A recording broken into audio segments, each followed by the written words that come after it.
జీవనంలో కూడా. అంటే దేవుని సన్నిధిని కూడా విడిచిపెట్టి తిరిగేవారు ఎంతమందో. నా ప్రియ దేవుని బిడ్డ, మనం పండుగ ముఖ్యం కాదు, పండుగకు ఆధారభూతుడైన యేసయ్య ముఖ్యం. అది పండుగ చేసుకోవద్దని కాదు నేనేది. నీవు ఆధారకుడైన యేసయ్యను కలిగి ఉన్నావంటే నువ్వు ఆటోమేటిక్గా పండుగ అద్భుతంగా చేసుకుంటావు. దేవునికి స్తోత్రం. హల్లెలూయా, హల్లెలూయా. అట్టి దేవుని యందు విశ్వాసం ఉంచమని నేను ప్రేమతో ఇక్కడ ఉన్నా, వెలపట ఉన్నా, ఆన్లైన్లో చూస్తున్నా, ప్రేమతో తెలియచేస్తున్నా. పండుగలు వస్తూ పోతుంటాయి, కానీ మన ప్రభునందు విశ్వాసం ఉంచామా? యేసుక్రీస్తు ఈ లోకానికి పంపబడ్డాడు, ఈ లోకంలో పుట్టాడు. అట్టి దేవుని నమ్ముకున్నామా లేదా? ఒక్కసారి యోచించుమని ప్రభు పేరట నేను మనవి చేస్తున్నాను. నశించిన దానిని వెదికి రక్షించుటకు ఈ లోకానికి వచ్చాడు యేసు. అందుకనే ఒక మాట అంటుంటారు చాలామంది, ఈ లోకంలో ఏమున్నా యేసయ్య లేకపోతే సున్నా సున్నా. ఎన్ని అన్ని సున్నా. ఏమండి, ఒకటి ఉందనుకోండి, సంఖ్య అంకె అంటావా, సంఖ్య అంటావా, ఒకటి ఉంది అనుకోండి, ఒకటి ప్రక్కన అంటే రైట్ సైడ్ కుడి పక్కన ఎన్ని సున్నాలు పెడితే అన్ని సున్నాలకు విలువ పెరిగిద్ది, విలువ ఉంటుంది. విలువతో పాటు సున్నా పెరిగే కొద్దీ కుడి ప్రక్కన వాల్యూ పెరుగుతూనే పోతుంది. ఎంత పెరుగుతుందో తెలియదు, మనం ఎన్ని సున్నాలు దొరికితే అన్ని సున్నాలు పెరుగుతూనే పోతుంది. కానీ అదే ఒకటి పక్కన ఈ వైపు ఇదేమంటాం, లెఫ్ట్ సైడ్ ఎడమ వైపు సున్నాలు ఎన్ని పెట్టినా ప్రయోజనము లేదు. సున్నా పెట్టినయ్యా, నేను ఇంకా ఎక్కువ సంఖ్యలు పెడతా, ఎక్కువ అంకెలు పెడతా, ప్రయోజనము లేదు.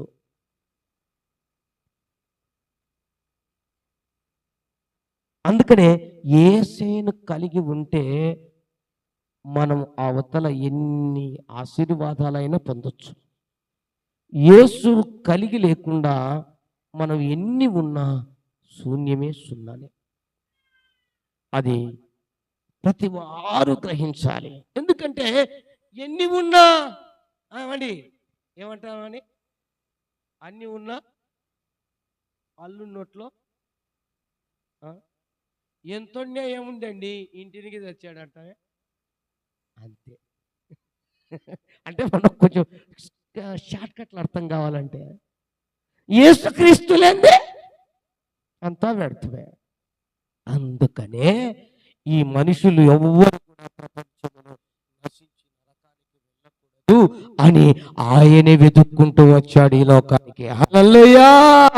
అందుకు రావడానికి సాధనముగా మరియను ఏర్పాటు చేసుకొని ఆమె గర్భములో పుట్టాడు. ఎందుకంటే మనిషిలాగానే రావాలి కనుక. దేవునిలాగా వస్తే మనిషి చూడలేడు గనక, దేవునిలాగా వస్తే భయపడతాడు గనక, దేవునిలాగా వస్తే గనక మనిషితో దేవునితో ఉన్నటువంటి సహవాసం ఎట్లుంటుంది? చేయగలమా? సాధ్యపడదు. అయితే మనిషితో మనుషులం అయితే మాట్లాడుకుంటాం, అంతే కదండి. అంతలా అలాగ యేసయ్య వచ్చాడండి. కానీ మనిషిలాగా పాపీతి కాదు. అందుకే ఆయన దేవుడు. దేవునికి స్తోత్రం. హల్లెలూయా. మనిషిలాగా పాపి కాదు. ఆయన 100% దేవుడు, 100% మనిషి, మానవుడు. అందుకనే మనిషి కుమారునిగా ఈ లోకానికి వచ్చాడు. ఎవరి కోసం? నశించిపోతున్న వారి కొరకు. నువ్వు మరి ఎన్ని ఉన్నా, ఎంత ఉన్నా, యేసు క్రీస్తు నీ జీవితంలో లేకపోతే నువ్వు నశించిపోతున్నవాడవు, నశించిపోతున్న దానవు అన్న సత్యాన్ని గ్రహించుమని ఈ క్రిస్మస్ పర్వదినాలలో నేను ప్రేమతో తెలియచేస్తున్నాను.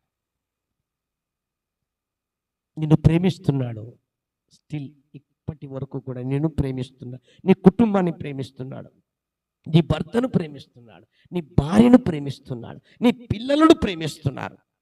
మీరు ఎవరు నశించిపోకూడదు, ఎవరు నరకానికి వెళ్ళకూడదు.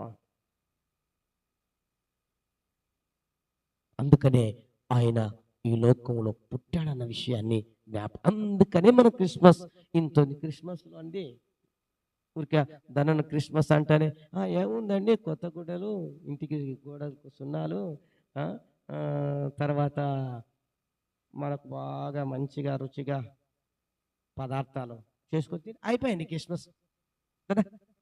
ఇది కాదు. నశించిపోకుండా వెతికి రక్షించడానికే వచ్చిన యేసునందు విశ్వాసం ఉంచినప్పుడే క్రిస్మస్. హల్లెలూయా, హల్లెలూయా. అదే నిజమైన క్రిస్మస్.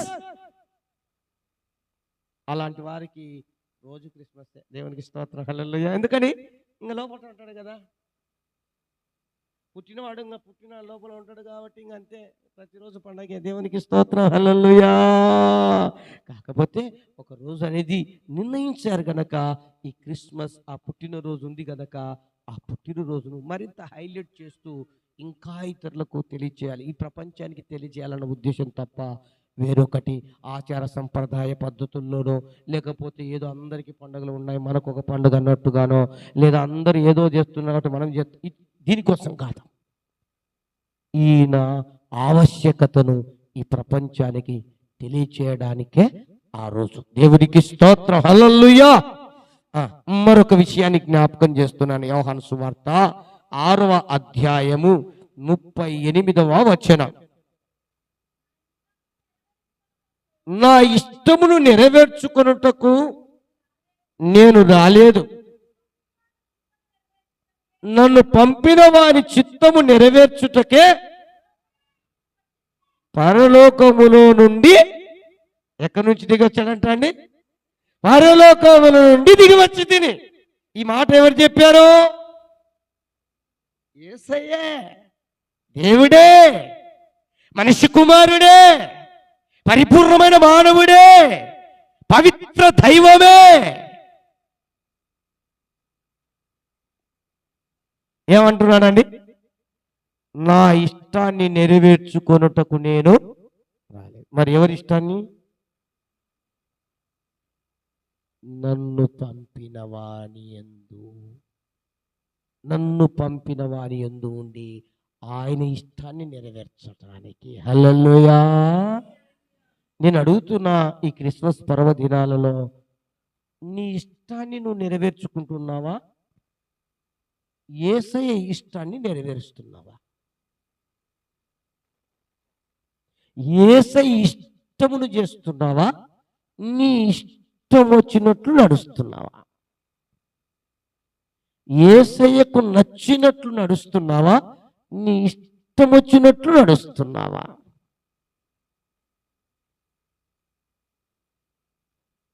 కొంతమంది అడుగుతా ఉంటా, ఏం బ్రదర్ సిస్టర్ రాలేదు అంటే, ఏమండి ఆమెకి ఇష్టం లేదండి అని చెప్తాడు. మరుసటి వాడు ఏమి అడుగుదామన్నా ఆ వ్యక్తి ఉన్నాడు, ఏమంటే నా భార్యకి ఇష్టం లేదు కాబట్టి నేను కూడా. అంటే ఈయన భార్యకి ఇష్టం ఉంటే అంటే ఎవరి ఇష్టం నెరవేర్చినట్లు? భర్త కూడా అంతే అండి. ఏమంటాడు భర్త? భార్య కూడా ఏమంటుంది?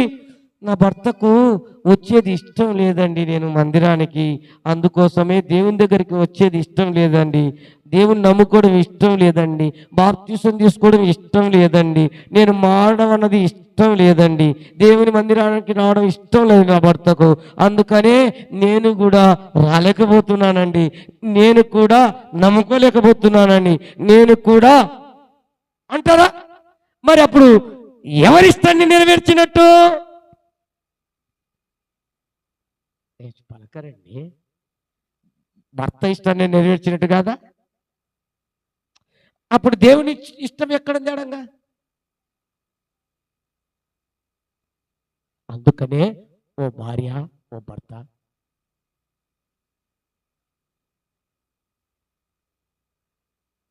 రక్షణ, దేవుని నమ్మడం అన్నది నీ వ్యక్తిగతం. అది నీ భర్తకి ఇష్టం లేదు కదా, నువ్వు ఒప్పించి దేవుని కొరకై దేవుని చిత్తాన్ని ఇష్టాన్ని నెరవేర్చేదాని కొరకు ప్రభు కొరకు నడవాలి, ఒప్పించాలి.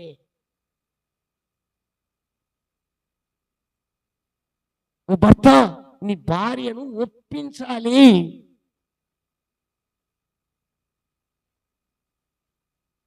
నీ కొరకు నేను ఏదైనా చేయగలను, కానీ దేవుని విషయంలో మాత్రం నువ్వు ఏమనుకోవద్దు అని ఏ విధంగా ఎన్ని విధాలుగా నువ్వు చెప్పుకుంటావో, సర్దుబాటు చేసుకుంటావో, నయంగానా భయంగానా ఇంకొక రకం అది నాకు తెలియదండి. మొత్తానికి మాత్రం అల్టిమేట్ మనము దేవుని ఇష్టమును నెరవేర్చాలి. హల్లెలూయా. దేవుని ఇష్టానుసారంగా బ్రతకాలి. హల్లెలూయా. దేవునికి నచ్చినట్లు జీవించాలి. హల్లెలూయా. మనం ఇష్టం వచ్చినట్లు నడవడము, ఇష్టం వచ్చినట్టు జీవించడం. ఇలాగ ఉండి నేను క్రిస్మస్ పండుగ చేస్తానండి, నేను మా ఇంటి మీద స్టార్ పెడతానండి, డిసెంబర్ వచ్చే లోపల నేను క్రిస్మస్ పండుగ చేస్తానండి, ఎందుకో తెలుసా మా ఇండ్లు దుడిపో దగదగలాడుతాంటే, ఎందుకు పెయింట్లు కొడతా, సున్నం కొడతా, అన్ని చేస్తా అంటే కుదరదు. నేను క్రిస్మస్ పండుగ చేస్తా అంటే కొత్త గుడలు కట్టుకుంటా, బాగా తెల్లగా పుల్లగా తింటానండి, బయటికి అందరికి చెప్పుకుంటా నేను క్రిస్మస్ పండుగ చేస్తా, నేను ఇంకింత వండి పెడతానండి, బిర్యానీలు స్వీట్లు తెచ్చి పెడతా క్రిస్మస్ పండుగ. ఇవన్నీ కుదరవండి. ముందు దేవుని ఇష్టం చేసిన తర్వాత చేయి. దేవుని నేను అంటాను, అందుకనే దేవుని ఇష్టం చేయకుండా నీవు కొత్త గుడ్డలు కట్టుకోవడానికి కూడా అర్హత లేదు. దేవుని ఇష్టము చేయకుండా నువ్వు దేవుని పేరు పండగని చెప్పుకొని చికెన్ బిర్యానీ, మటన్ బిర్యానీ తినడానికి, స్వీట్లు తినడానికి కూడా అర్హత లేదు నీకు. దేవుని ఇష్టం లేకుండా నేను ఇల్లు పూసుకుంటా, ఇల్లు అలుక్కుంటా, పెయింట్ వేసుకుంటా, అలంకరించుకుంటా, స్టార్ పెట్టుకుంటా, డెకరేషన్ చేసుకుంటా అంటే నీకు అర్హత లేదు. మీ ఇష్టం. ఆ తర్వాత నాకు సంబంధం లేదు, దేవునికి స్తోత్రం. ఉన్న విషయం మాత్రం వాస్తవం. దేవుని ఇష్టాన్ని నెరవేర్చి నువ్వు ఏమైనా చెయ్యి. నువ్వు ఎంత లగ్జరీగా పండగ చేస్తావో చెయ్యి. దానికి దేవుడు నువ్వు అనుకున్న దానికంటే ఎక్కువగానే నీకు ఇచ్చి సంతోషంగా చేయిస్తాడు. పండగ నీ చేతులతో చేయిస్తాడు. నేను చెప్తున్న ప్రభు పేరట. నీకు ఈ సంవత్సరం పోనీ నాకు కావాల్సింది ఒక 300 రూపాయలు చీర చాలు అనుకున్నామేమో, 3000 రూపాయల చీర తీసుకోవడానికైనా దేవుడు సాయం చేస్తాడు. దేవుని ఇష్టం నెరవేర్చు. ఫస్ట్ నా భర్త ఇష్టం నెరవేర్తే చాలు, నా భార్య ఇష్టం నెరవేర్స్తే చాలు, నా పిల్లల కోరికలు తీరిస్తే చాలు, మా బంధువుల కోరికలు తీరిస్తే చాలు, వాళ్ళ ఇష్టానికి అనుగుణంగా నడిస్తే చాలు అనుకుంటారు చాలామంది. కానీ యేసుప్రభు ఏమంటున్నాడు? నా ఇష్టం కాదు నేను వచ్చింది, నా తండ్రి ఇష్టం నెరవేర్చుట కొరకు. ఇప్పుడు కూడా మన ఇష్టానుసారంగా బ్రతుకుట కొరకు కాదు, ప్రభు కొరకు జీవించుట కొరకు, దేవుని కొరకు బ్రతుకుట కొరకు, దేవుని ఇష్టం నెరవేర్చుట కొరకు మనం ఉండాలి. అప్పుడు ఈ లోకంలో మనకు తక్కువ కానియడండి దేవుడు, కొదవ కానియడండి. ఒకవేళ కొదవ ఉన్న పూడుస్తాడండి, ఆయన పూడు చేస్తాడు దాన్ని ఎలాగా పూడు, ఏ విధంగా అయినా చేస్తాడండి. కనుక ప్రేమతో నేను జ్ఞాపకం చేస్తున్నాను, దేవుని ఇష్టాన్ని నెరవేరుద్దాం. తర్వాత నీ భర్త ఇష్టం నెరవేర్చు, నీ భార్య ఇష్టం నెరవేర్చు, నీ పిల్లల ఇష్టం నెరవేర్చు, నీ తల్లిదండ్రుల ఇష్టం నెరవేర్చు. వాటిని తప్పు పట్టలే. అసలు దేవుణ్ణి పక్కన పెట్టి వారిని నెరవేరుస్తా, వారు చెప్పినట్లు ఇంట్లో వారి కోరికలు తీరుస్తా, వారికి అనుగుణంగా నడుస్తానంటే అది నీకు మంచిది కాదు, మనకు మంచిది కానే కాదు. నువ్వు ఎలా చెప్పుకుంటావో నాకు తెలియదు, నువ్వు ఎలా మేనేజ్ చేసుకుంటావో తెలియదు. ప్రభు అంటాడు, నా ఇష్టం నెరవేర్చండి అని. హల్లెలూయా. ఆయన వచ్చిన రోజే కదా మనం క్రిస్మస్ చేసుకుంటాండి అదే కదా. మరి పంపబడ్డాను దానికోసం అంట. ఆ తర్వాత నువ్వు ఏం చేసుకుంటావో తినడానికి ఎంత కట్టుకుంటావో కట్టుకో, ఎంత కాస్ట్లీవేనా, లేకపోతే ఎన్ని హంగామా చేస్తావో ఆర్భాటం చేసుకో అంటున్నాడు. నా ఇష్టం నెరవేర్చకుండా నీ ఇష్టానుసారంగా నీ ఇష్టం వచ్చినట్టు చేస్తే మాత్రం క్రిస్మస్ పండగని నువ్వు భ్రమలో ఉండాల్సిందే కానీ నాకు కాదు అంటాడు దేవుడు. దేవుడికి స్తోత్రం. హల్లెలూయా, హల్లెలూయా. కనుక దేవుని ఇష్టం మనము నెరవేర్చాలి. హల్లెలూయా. మరొక మాట మత్తయి శుభవార్త 20వ అధ్యాయం 28వ వచనం. యేసయ్య ఈ లోకానికి రావటానికి గల కారణం, లేక ఆయన పుట్టడానికి కారణం, ఈ క్రిస్మస్ పర్వదినాలని మనం జ్ఞాపకం చేసుకోవడానికి ముఖ్య కారణం, మరొక కారణం చూడండి. అలాగే మనుష్య కుమారుడు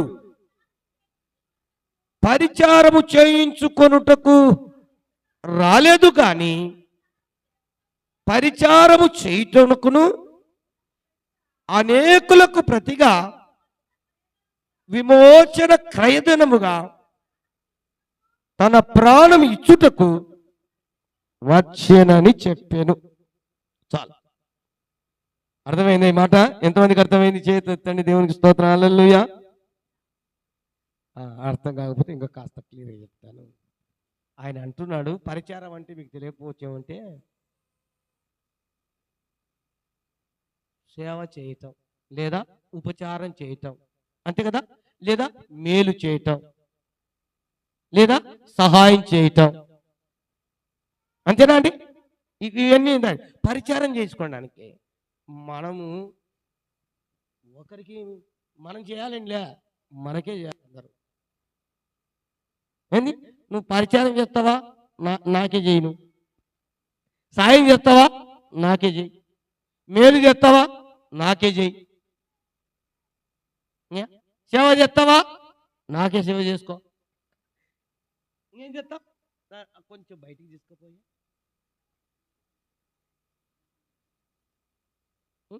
ఏమంటే అంటే మనిషి ఉద్దేశం మనకే చేయించుకో, మనం ఇతరులకు చేయం. ఏమండి, అత్తకు కోడలకు పరిచారం చేస్తుందా? అత్తకు చేస్తుందా? కొందరు చేస్తారులేండి, కొందరు చేయరు. కానీ కోడలకు అత్త చేస్తుందా? ఇది ఇంకా సాధ్యపడదు అసలు కదా. ఉన్న వాస్తవం చెప్తున్నా అంతే, నేను ఎక్కువ మాట్లాడలే. అంటే ఎందుకు? నేను అత్తను, నువ్వు దుత్తావు అంటే మనిషి స్వభావం చూడు. నేను చెప్తున్నా, ఊరికే కేవలం అత్తను ఆ కోడలను సాదృశ్యం తీసుకుంటున్నా కానీ మనిషి స్వభావం లేదు. ఉద్యోగస్తున్నా అనుకో, ఆ పక్కన ఉద్యోగం లేని వాళ్ళకి వాళ్ళే పరిచయం చేయాలి, వీళ్ళు పరిచయం చేయాలి. చెప్తున్నాడు వేరియేషన్, అవునా కదా? బాగా డబ్బున్న వారు ఉన్నారనుకో, పేదవారిని ఉపయోగించుకుంటూ వాళ్ళే పరిచయం చేయాలి, కానీ పరిచయం చేయగలని వీళ్ళు వారు పరిచయం చేయరు. ఇది మనుషుల స్వభావం. కానీ క్రీస్తు ఆయన దీనికి వచ్చినాడండి. దేవునికి స్తోత్రం. హల్లెలూయా. అరే నేను అంటాను, ఓ అత్త, ఓ ఉన్నోడా, ఓ ఉద్యోగస్తుడా, ఓ నాకెంత తక్కువ అన్నవాడా, నా యేసయ్యే పరిచయం చేయడానికి వచ్చినాడు. నువ్వు చేయడం ఎంత ఆఫ్టర్ ఆల్. దేవునికి స్తోత్రం. హల్లెలూయా, హల్లెలూయా. నాకు ఇవ్వదండి. సేవకులకు కూడా అంతే కదండి. విశ్వాసులకు సేవ చేయాలి, సేవకునికే విశ్వాసం సేవ చేయాలి. మీకు తెలుసా? చాలా మంది ఉన్నారు అని తప్పు అని కాదు, కానీ చేయించుకోవచ్చు, చేయాలి. తప్పు అట్లా చెయ్యి అంటే మొదట నువ్వు చెయ్యి, నువ్వు చేస్తారు. నువ్వు ఇదేయి, నేను చేయనంటే కుదరదు. కానీ యేసయ్య ఇది నేర్పించడానికి లోకానికి వచ్చాడు. హల్లెలూయా. హల్లెలూయా. పరిచర్య చేయటానికే, పరిచారం చేయటానికే, సహాయం చేయటానికే, మేలు చేయటానికే, సేవ చేయటానికే. నువ్వు నేను మనం ఎంత అంటే ఆఫ్టర్ ఆల్ యేసయ్య సేవ చేయాలా మన కోసం. ఇంకొక మాట చెప్పనా,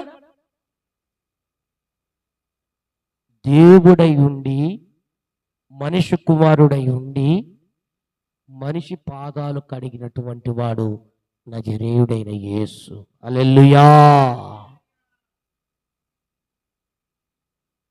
ఎంత ఇది సాధ్యమండి? పొరపాటున ఆ సమయంలో యేసయ్య రే నా కాళ్ళు కడుగు అన్నాడు అనుకో, ఆ పక్కన పేతురో యోహానో లేకపోతే యాకోబునుకో, ఏం యేసయ్య ఏం ఏం ఒళ్ళెట్టుంది అనిండే వారేమో నాకు తెలియదు. నేను అనుకుంటున్నా, ఎందుకంటే మనిషి స్వభావం అలాంటిది. అనిండే వారేమో నాకు తెలియదులే అని అంటారేమో అని యేసయ్యే ఒరేయ్ పేతురు యోహాను యాకోబు రాండ్రా నాయన, మీ కాళ్ళు నేను కడుగుతా. దేవునికి స్తోత్రం. హల్లెలూయా. హల్లెలూయా. రారు, నేను చేస్తారా పరిచర్య మీకోసం, నేను చేస్తారా నాయన. కానీ మనోళ్ళు తినడానికి పోతున్నారు. మనోళ్ళు అంటే మనోళ్ళు కాదు, దేవుని వెంట ఆ రోజున చాలా మంది నీ తిన్నికే యేసయ్య పడిపోతే తిని ఫుల్గా తినొచ్చు, కడుపు నిండా తినొచ్చు ఏమని, అవసరమైతే సద్దులు కట్టుకొని పోవచ్చు ఇంటికి. జోక్ కాదు, రియల్గానే బైబిల్లో ఉన్న మాటలే నేను చెప్తున్నా, వేరేవి కాదు. ఆ తర్వాత యేసయ్య దగ్గరికి ఎందుకు వస్తున్నారు? స్వస్థత కోసం పోతున్నారు, బాగుపడాలని. ఏది బాగు?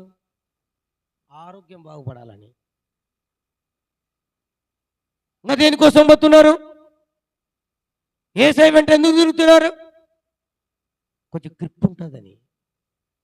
యేసయ్య పోయిన చోటల్లో అందరూ అబ్బా యేసయ్య యేసయ్య యేసయ్య అని బాగా ఆయన చూసుకుంటూ, ఆయన వెంట వచ్చిన చూసుకుంటా, వీళ్ళకి అదే హోదా దొరుకుతుంది కదా.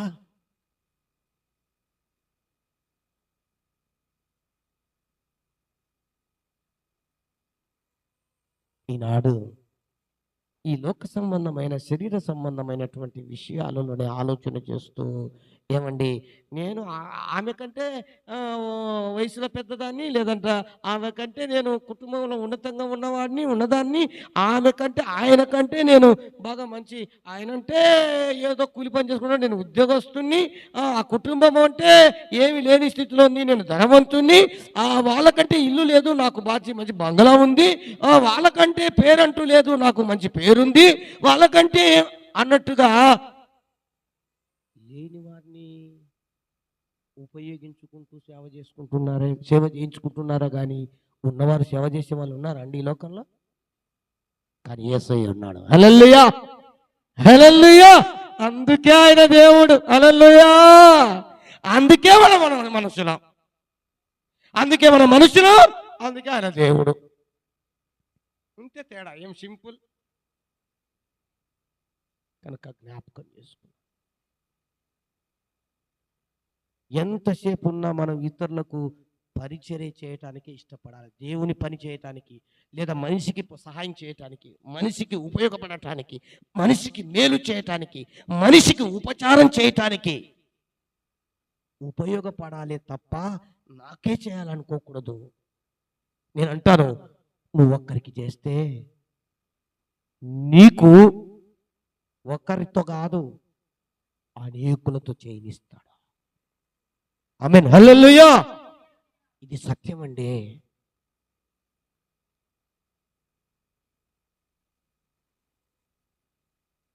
నువ్వు ఒక్కరికి చేస్తే, ఒక కుటుంబానికి చేస్తే నీకు అనేక కుటుంబాలు చేస్తాయి, అనేక వ్యక్తులు నీకు చేస్తారు. ఈ రోజున ప్రేమతో నేను జ్ఞాపకం చేస్తా, ఆ రోజున యేసయ్య ఒక్కడు ఉపచారం చేశాడు అన్నాడు. ఆ మాట అన్నాడు, నేను పరిచారం చేయటకే వచ్చాను కానీ పరిచారం చేయించుకొనుటకు రాలేదు. ఆయన ఒక్కడి చేశాడు కనుక ఈ రోజున ఇంతమందిని చేస్తున్నాం మనం. దేవునికి స్తోత్రం చెప్పండి. హల్లెలూయా. హల్లెలూయా. ఈ రోజున నువ్వొక్కడివి నేనొక్కడిని. నువ్వు ఇతరులకు పరిచర్య చేయుటకు, పరిచారం చేయుటకు, సేవ చేయుటకు, లేదా సహాయం చేయుటకు, మేలు చేయుటకు మనం కనుక పూనుకుంటే అనేకులను మనకు చేయుటకు సహాయం చేస్తాడు. హల్లెలూయా, హల్లెలూయా. అత్తవని తగ్గించుకొని కోడలకు సేవ చేస్తే నీ సొమ్మేం పోదు. ఏమనుకుంటున్నా, అది ముసిల్ది, నేను వయసేదాన్ని అని కోడలవని అలా పైకి తలెత్తుకుంటే అత్తకు సేవ చేస్తే నీ సొమ్మేం పోదు. ఓ అత్తేం సరే, కోడలేం సరే, ఒకరికొకరు సేవ చేస్తారు. నేను భర్త అని నాకే చేయాలి, నువ్వు చేస్తే వద్దంటారా? భార్య నేను ఇదే చేయాలని నువ్వు చేస్తావు. ఒకరికి ఒకరు, దేవునికి స్తోత్రం. హల్లెలూయా. ఇది నేర్పించిన యేసుక్రీస్తు. నేను దానికోసమే వచ్చిన, పుట్టిన, పంపబడ్డా. అందుకే మీరు క్రిస్మస్ పండుగ చేసుకొని హ్యాపీ క్రిస్మస్, మేరీ క్రిస్మస్ అని కేక్ కట్ చేసుకొని తింటున్నారు.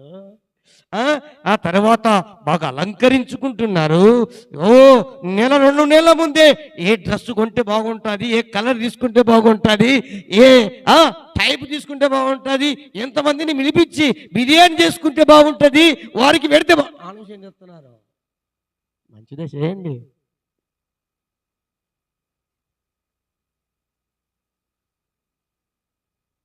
అది కూడా ఉపచారమేలేండి. దేవునికి స్తోత్రం. హల్లెలూయా, హల్లెలూయా. కానీ పంపబడిన యేసయ్య వచ్చిన ఆ విషయాన్ని మనం ఎప్పుడు మర్చిపోకూడదు. హల్లెలూయా. కనుక మనము సేవ చేయుట కొరకే, ఉపచారం చేయుట కొరకే. ఎవరికి వారమేండి, నాకు నేనే చేస్తలే, లేదా ఆమె చేస్తుంది కదా, లేదా ఆయన చేస్తున్నాడు కదా అంటే కుదరదు అని సేవ ముసుగులో వివిధ రకాల కోణాల్లో వెళ్ళి ఏదో స్వలాభం కోసం, స్వార్థం కోసమో, ఏదో కలిసి వచ్చేదని కోసమో, పొట్ట కోసమో, కూటి కోసమో, లేకపోతే పేరు కోసమో, లేకపోతే ఒక స్టేటస్ కోసమో, లేకపోతే ప్రజల్లో ఒక సింపతి కోసమో ఇలా చేద్దండి. ఇలా రకరకాలుగా తిరిగినటువంటి వారు, రకరకాలుగా పరిచర్య చేసిన వారు భ్రష్టులైపోయారు. మనకంటూ ఒక గురి, గమ్యం, దశ, దిశ ఉండాలి. నన్ను అనేకులు పిలుస్తుంటారు, దేనికి ఎక్కడ ఎలా పోవాలో అలానే పోతా. అది పోయినా ఎంతలో ఉండాలో అంతలోనే ఉంటా. నా స్థానాన్ని నేను ఆ స్థానం వరకే ఉంటా.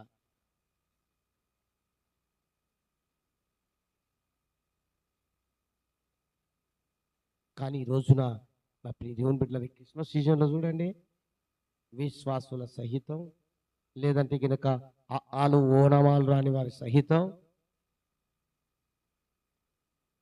ఆ సంఘాలకు, ఈ సంఘాలకు, వాటికి క్రిస్మస్కు, ఈస్టర్కు, గుడ్ ఫ్రైడేకు తీరికే ఉండదు. వాళ్ళకి సేవకునే నేనేం తక్కువ ఉన్నా, నేనేం చెప్పలేనా, నేనేం బాగలేనా, నేనేం నడిపించలేనా, నేను ఆరాధించలేనా, ఏమనుకుంటున్నావు అని సేవకునే కావాలంటే పక్కన పెట్టి నిలదీస్తారంతే. అలాంటి రోజుల్లో ఉన్నామా? దేవుని బిడ్డ, యేసుక్రీస్తే పరిచర్య చేయడానికి, సహాయం చేయటకు, అలా చేయడానికి వచ్చినాడు. ఉపచారం చేయడానికి, పరిచారం చేయడానికి వచ్చినాడు. ఆయన చేయించుకోనికి రాలేదు.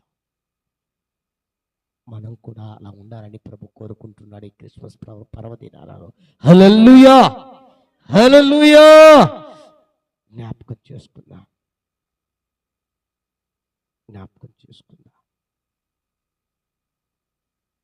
అలా వచ్చి కిందనే రాయబడిన మాట నేను ముగిస్తాను. ఏమన్నాడు? అనేకులకు ప్రతిగా విమోచన, చచ్చిపోయినాడు, మరణించినాడు అని దాని అర్థం. అంతేనా? విమోచన దేనికోసం?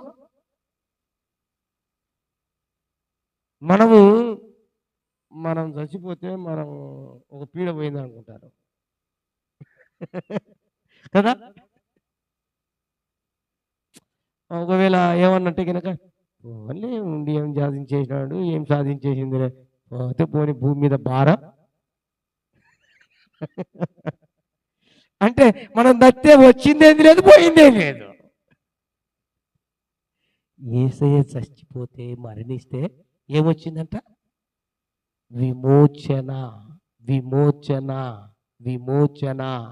విమోచనకు క్రయధనంగా ప్రాణమిచ్చాడండి.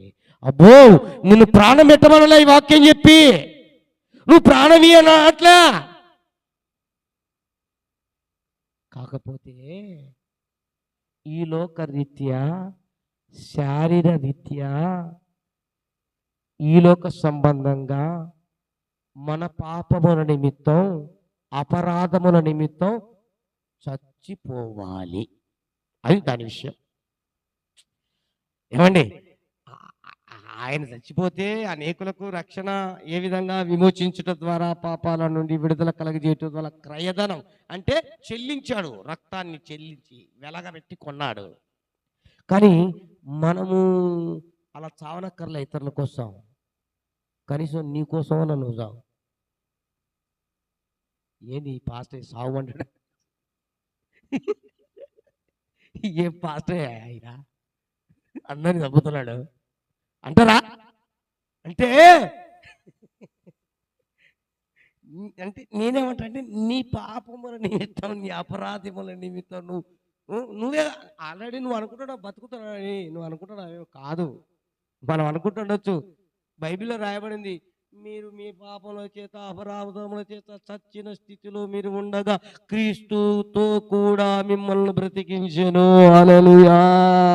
ఎందుకు క్రీస్తుతో బ్రతికించాడంటే, క్రీస్తు క్రయధనముగా విమోచన మనకు అనుగ్రహించాడు గనక. అనగా దాని అర్థం ఏంటంటే, మనం సచ్చినోళ్ళం అయితే బ్రతికించడానికి ఆయనే మరణించాడు గనక.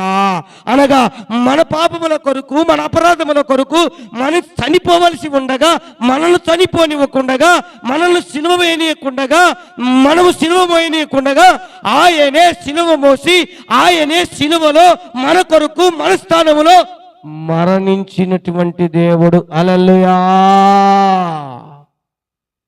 అయితే ఇలానే నువ్వు చావు అన్నట్ల దేవుడు నిన్నే విధంగా చావమంటున్నాడు? సింపుల్. ఆయన సావు చాలా భయంకరం, చాలా దౌర్భాగ్యం. అది అనుకుంటేనే ఒళ్ళు గొగ్గురు పడుతుంది. ఆయన త్యాగం, ఆయన సమర్పణ, ఆయన హింస, ఆయన టార్చర్, అబ్బా తలుచుకుంటే గుండె అంతే ముక్కలవుద్ది, గొగ్గురు పడుతుంది. అయితే అలా నిన్ను చావమాడట్లే మనల్ని దేవుడు. ఎంత ప్రేమ చూడండి. నేను చచ్చిపోతాను నువ్వు చావురా అనట్లే, అట్లా నాలాగా నువ్వు సిలువలో ప్రాణం పెట్టరా అనట్లే, ప్రాణం పెట్టమ్మా అనట్లే. కాకపోతే ఏమంటే, నీ పాపాలు నువ్వు ఒప్పుకొని విడిచిపెట్టయ్యా, నువ్వు బ్రతుకుతావు నాతో, అంతే. దానికోసమే క్రయధనంగా నేను రక్తాన్ని కార్చిన. దేవునికి స్తోత్రం. హల్లెలూయా. ఎవరికి వారమే మన పాపాలను ఒప్పుకొని విడిచిపెడితే, ఆయన రక్తంతో కడగబడితే క్రీస్తుతో బ్రతుకుతాం. అదే సావడం, అంతేగా, ఏం లేదు.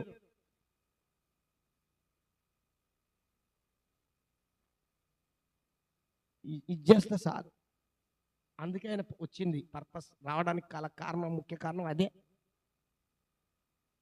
మనం సేవ చేయాలి, సావాలి. సావాలంటే మనం ఆయన సిలువ వెనక్కరపడలేదు, కానీ కాకపోతే మన పాపముల నిమిత్తమై మనము చచ్చిపోయిన వారంగా ఉన్నాం గనక, ప్రియ దేవుని బిడ్డలారా, క్రీస్తుతో బ్రతకాలంటే ఈ చావు కంపల్సరీ మనకు ఉండాల్సిందే.